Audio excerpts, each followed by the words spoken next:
प्रणाम सब गोटे के जागू मैथिल के संग हम शिवम कुमार चौधरी एखन बेनीपुर प्रखंड में उपस्थित छी और एहिठमा विभिन्न पद के प्रत्याशी सब नामांकन अपन दर्ज करे के लेल आबे छथि। तो हमरा संग जे एकटा आदमी जुड़ल छथि, एकटा प्रत्याशी छथि और हुनका से बात करै छी जे की केना अहाँ के नाम की भ गेल? हमार नाम रोशन कुमार पासवान है, पिताजी के नाम से नौतनी पासवान है और हम सरपंच पद से हावीवार पंचायत से चुनाव लड़ रहल छी।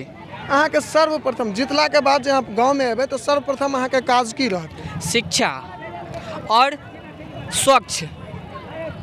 बहुत नीक बात कहलिए, लेकिन एकटा चीज सब गांव से हमरा सबके समस्या आबि रहल छै जे कोनो कागज तैयार करऽ में छै से 200 400 500 टका जे लेल जाइ छै, एहि पर अहाँ के की विचार अछि? हमर तो विचार यह अछि जे जो 200 400 रुपये जे मांग रहल छथि, हमरा 200 400 रुपया नहीं चाहिए, जे कि सामाजिक के जे काज भ जाए, हमरा सिर्फ वही खुशी चाहिए जैसे दूसरा के भलाई भ जाए हमरा थ्रू।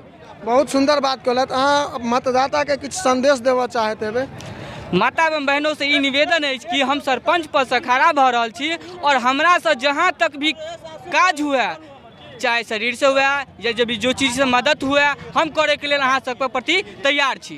चलू, बहुत सुंदर बात कहलत। एकटा बात अहाँ सबके बता दी जे अपना पंचायत से चाहे जे पद के लेल हो, पंच होत, सरपंच होत कि मुखिया होत, नेता नहीं चुनी, एकटा बेटा चुनी। एहि दुआरे बेटा चुनी कि ओहि पर अपन अधिकार रहे छै, ओहि पर सब किछु रहे छै, ताहि दुआरे नेता ने एकटा बेटा चुनी।